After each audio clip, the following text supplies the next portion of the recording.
Welcome, ladies and gentlemen. It's your host with the most. It's your boy, young Lord Marco, the kettle from the Kettle's Lounge. And today, we've got an interesting one. It's an indie game. I want to say it's an indie game. I don't know what classifies indie game. That's my hentai folder. Wrong one. Um, yeah, Drowning. Now, normally I'd explain what this is, but you'll see as it plays through, it's more of a story type game. Um, that goes off. I believe it's the creator's own experience and whatnot. But I do have my whiteboard today, so let's just carry on so we don't have another 15-minute video. And let's get to it. So what do we rate? We rate time. Let me get it here. Time, difficulty, if I can spell, and that is of both the game and the platinum we rate it on. Let me just write that down. Game, plat. Okay. The enjoyability of solo. Fun solo. We'll just write down here. Fun solo. Tedious trophies.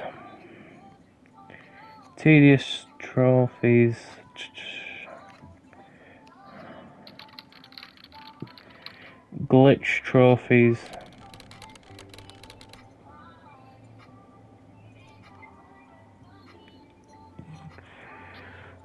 Multiplayer trophies.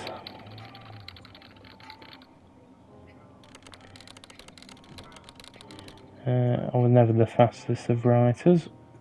Multiplayer trophies. How the game plays.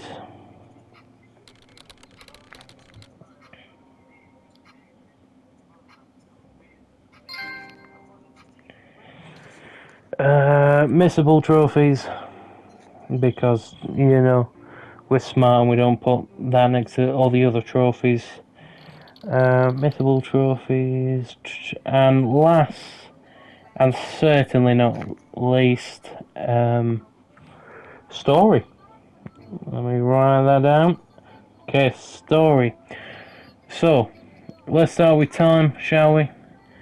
This game, it doesn't take too long, regardless of whether you're using a guide.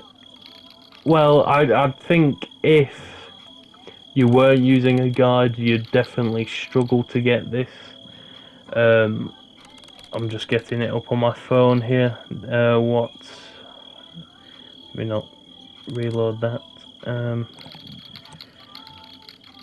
I think it took me 39 minutes, somewhere around that, and this is why I have lock orientation on, not Kyle Walker. Battery, let's have a look. Drowning platinum. My apologies on this. I should have got it already, but it's me we're talking about here. So, PlayStationTrophies.org puts it around half an hour to an hour. PSN profiles, what are they saying? Don't tell me. Okay, fair enough. Now I agree with you. So around half an hour to an hour. I certainly agree with that. It's not a bad time. And it is a lot of walking, I think. At least you can skip sections at the start. Motorbikes going past. At least at the start you could see you could skip. It took me 28 minutes. As always, I'm finishing fast. So, let's have a look here. So, 28 minutes. It's a good time. A lot of this stuff, like you see now, you do walk for a while, but you get to know the story. So, it's not too bad. So, I've got to give the time. I'm going to give it a 7 out of 10. Reasoning, because it is a fast game. You can platinum it very quick. But say one of the reviews I'm going to do later on. I've literally just done it. Norman's Great Illusion. You know, you see more of the story in this and what it's going through than you would in a game like that. So I've got to give it a 7 out of 10. Like I said, it's fast, but you can also take in the story. Difficulty of the plat. Now the platinum, it's not difficult because I saw where, I use guides. So if we're we're going off the basis, by compass again, doing rounds apparently. If we're going off the basis that you're using a guide, then I've got to give it a 1. But if you're not using a guide, I'd put it up as a 2. I'm just going to give it a 2. You know what? I'll put it as a 1.5 for those who don't use guides. 1.5 out of 10. Let me just go down to my multiplayer trophies real quick. Difficult with the game, you just walk in a straight line the entire game. You might have to turn a few corners. Real struggle there. But overall, yeah, you literally just walk. There's no real difficulty to that. So that's a 1 out of 10 on difficulty. The enjoyability of playing solo, or as I've put here, fun solo. If you care about the story in this, it's definitely a game to get you captivated. But if you like me and you've just you've gone into the you've slapped up a guide on YouTube, followed what they've done, then you're just like, oh, can it be over already? So for that, I'm gonna put it a 6 out of 10, and I know my reasoning there was a bit skew-whiffed.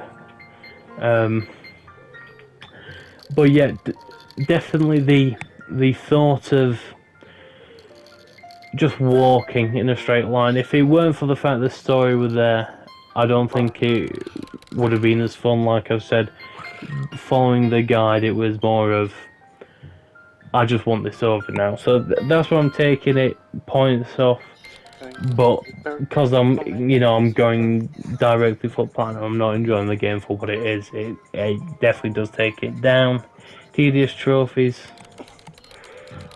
I'll give that a 9. 9 out of 10.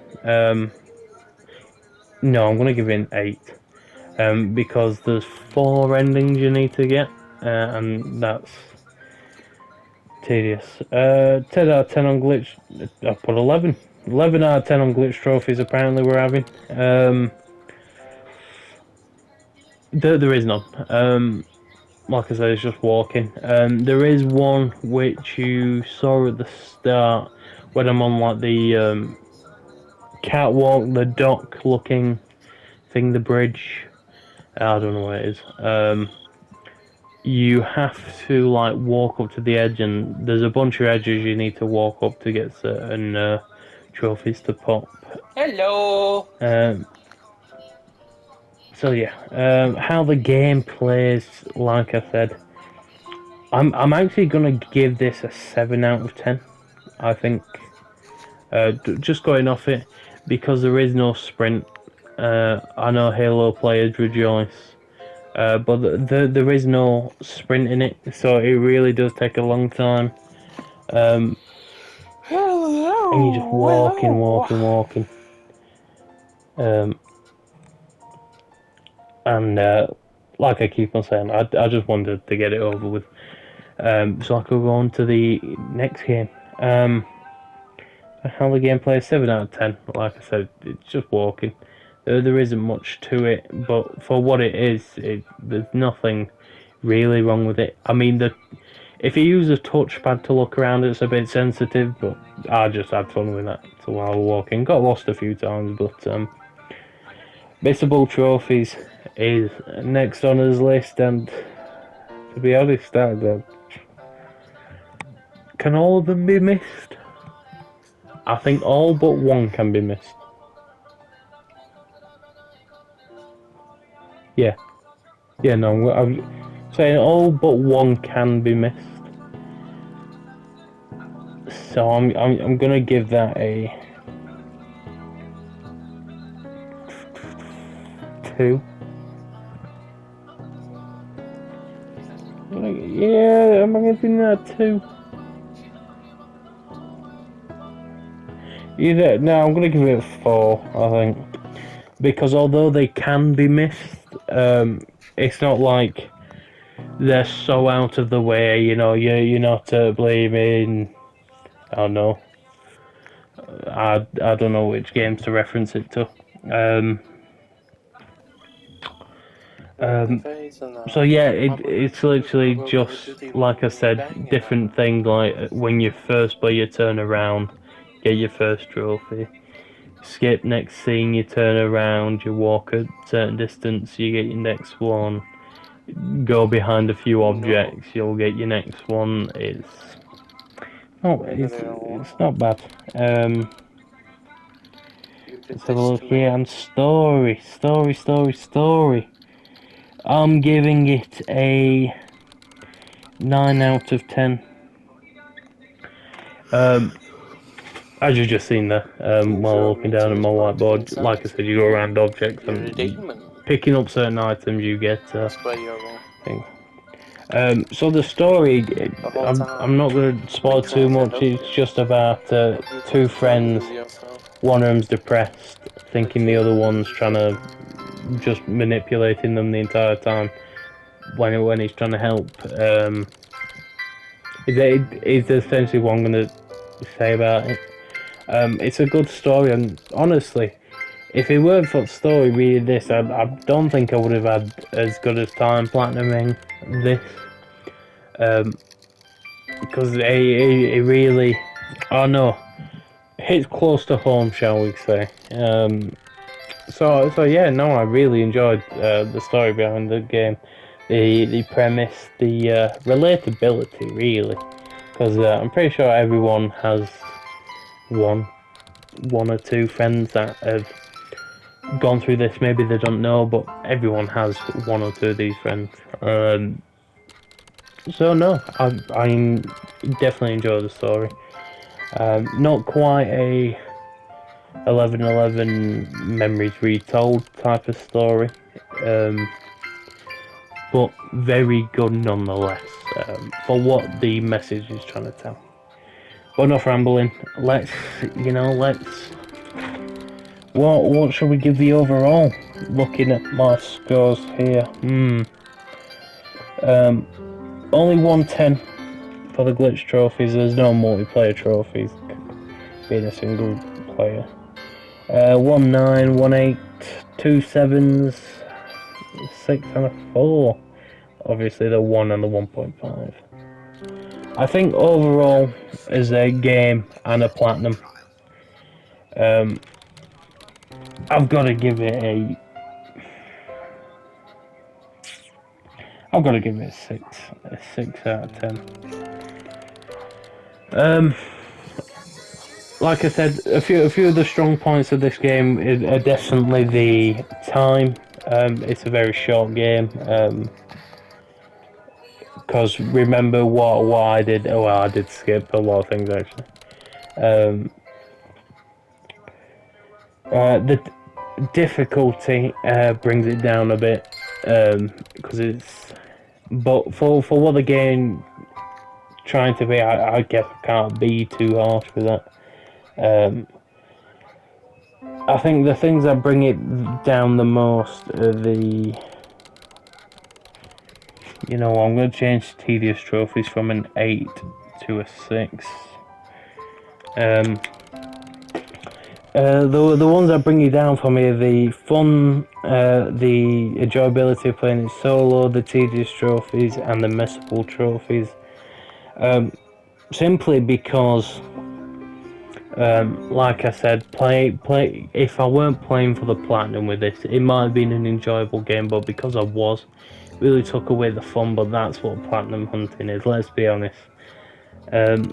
so that brings it down. Tedious trophies. You know, just going out of your way to do certain things, getting all 3 secret endings and the actual ending.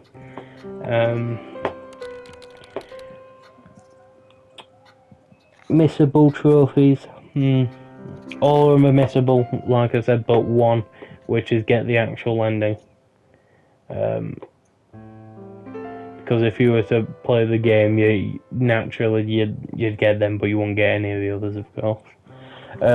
But yeah, like I said, the things that bring it up is the time, difficulty for what it's trying to be. If it was what is it? I forget what the game is. But if it were to be like a hard puzzle game, well, trying to be, you know, The Witness. That's what I'm thinking of. If it were to be like The Witness type of game, while trying to portray the message it was trying to give, then maybe I would have liked it less. But yeah, and the story really keeps it up to a 6. But yeah, that's been all. Like always, it's my opinion. I'll give my opinion how my opinion is. If you don't like it, it's my opinion. You can form your own. But other than that, yeah, I've got a few more coming. I actually do this time. I'm not going to go on hiatus for 3 weeks again. But yeah, it's been your host, Liam, with the most. It's been your boy, Young Lord Marco, the Celt from the Celt Lounge. And, ta-ra.